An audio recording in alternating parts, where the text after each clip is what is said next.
Bonjour, je suis Xavier Moreau, je suis maréchal ferrant depuis 44 ans et créateur de ferrures en polyuréthane. Dans cette vidéo, je vais vous présenter et expliquer comment poser les MX Flap.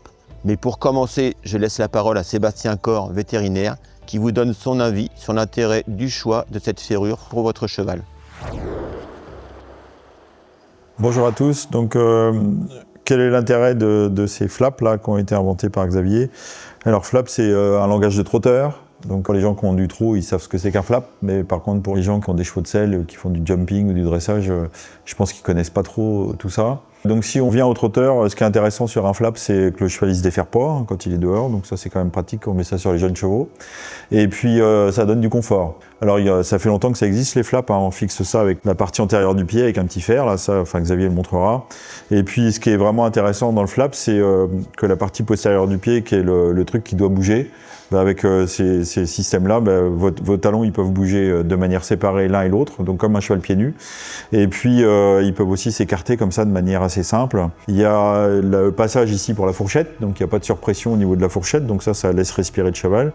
L'intérêt sur le cheval de course, c'est qu'on a une ferrure qui est confort, pas lourde, avec deux types d'épaisseur, et puis qu'on fixe assez facilement, puisque en fait on fixe ça avec des clous sur la partie dorsale du pied, donc qui bouge peu. Donc ça on peut fixer ça avec des clous sans trop de problème, avec un petit fer ajusté. Et puis on laisse bouger cette partie postérieure du pied. Donc ça permet d'avoir une ferrure vraiment confortable à l'atterrissage, un amortissement, un décollage qui est bien puisqu'il y a un angle, il y a un tout petit peu d'inclinaison ici pour que votre pied bascule rapidement. Et donc ça donne du confort, c'est assez facile et surtout ça laisse la partie postérieure du pied qui va bien. Ça peut aller donc pour tous les chevaux qui ont besoin de mobilité en partie postérieure du pied. Pour les grandes modes actuelles, là, des pieds nus qui sont intéressantes parce qu'on tourne vite, parce que les talons ils peuvent bouger comme ça. Avec un flap comme ça, les talons ils peuvent bouger dans tous les sens et puis surtout on leur protège les pieds puisque tous les chevaux n'acceptent pas de vivre pieds nus dans toutes les conditions. Donc ça peut être intéressant et facile à faire. Donc forcément ça va pas. Surtout les conditions dans lesquelles ça peut pas aller, c'est quand on a besoin vraiment de stabilité. Si vous avez des pathologies de ligaments collatéraux du pied ou des choses comme ça où on a besoin de stabilité, c'est mieux d'avoir quelque chose de rigide pour diminuer ces mouvements de roulis. Donc ça c'est sûr qu'en phase débutante. Après ça peut pas être terrible aussi si vous avez des fractures du pied, parce qu'une fracture du pied, il faut avoir vraiment de la stabilité pour que ça cicatrise.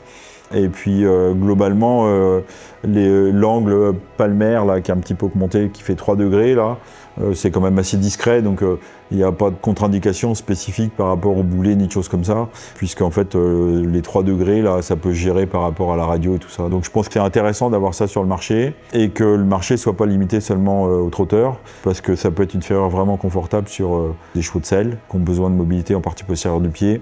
Et c'est facile à faire, à la différence de beaucoup de structures plastiques où on doit tout parer correctement, alors que là, on va forger son fer, enfin on va l'ajuster, son demi-fer à la forme du pied. Comme ça, on a un truc qui fit bien, on coupe sa plaque comme tous les autres, là, et puis après, on laisse la partie postérieure du pied bouger dans tous les sens. Donc je pense que c'est un bon truc, et j'espère qu'il n'y a pas que les chevaux de trot qui en profiteront. Voilà. Le MX Flap existe en 3 tailles et 2 épaisseurs.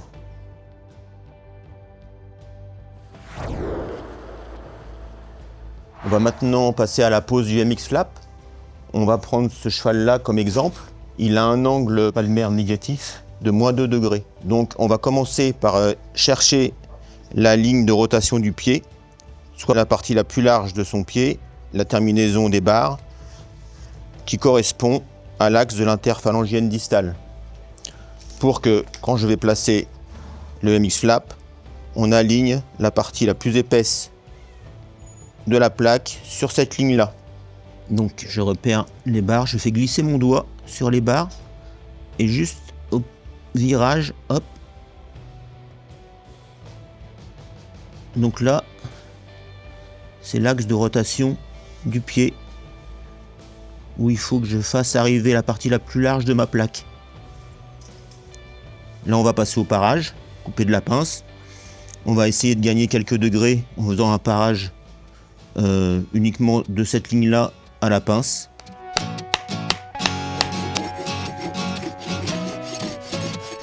Tout à l'heure, on était à 47 degrés.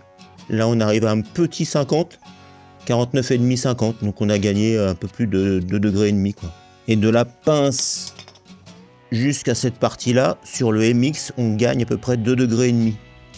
Donc là, en tout, ça fait 5 degrés de positivité sur l'angle. Donc là, on va préparer le demi-fer.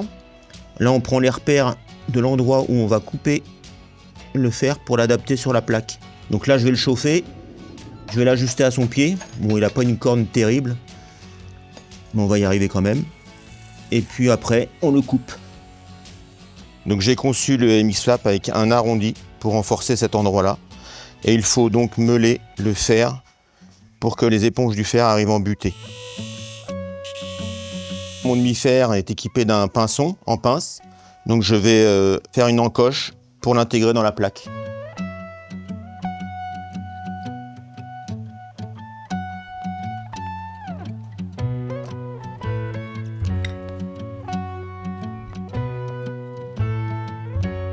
Donc là, je fixe le demi-fer sur la plaque à l'aide de 2 clous.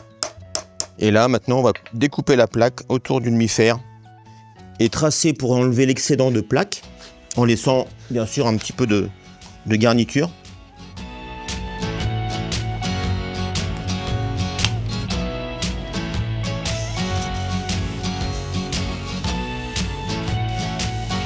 On vérifie si il n'y a pas trop d'excédent, mais de toute façon, au pire, on peut le rectifier à la râpe ou au rône-pied à la fin. Donc là, ce que je vais faire maintenant, pour gagner encore quelques degrés, je vais meuler la pince du fer.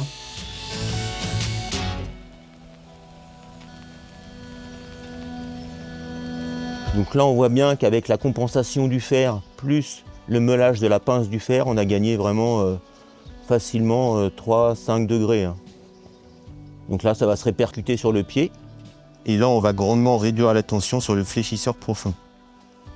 Avant de passer au brochage du fer, je voulais vous préciser que j'avais conçu une échancrure pour éviter les pressions excessives au niveau de la fourchette et du coussinet plantaire.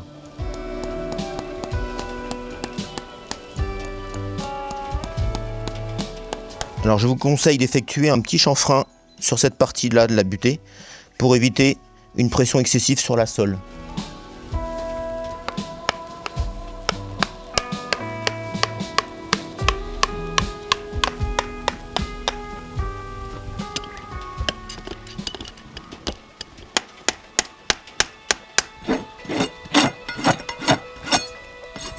La pose du MX Flap est terminée.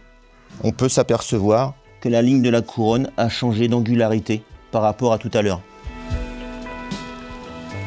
Il ne reste plus qu'à faire marcher le cheval pour voir si tout va bien. Et n'hésitez pas à me contacter pour plus de renseignements.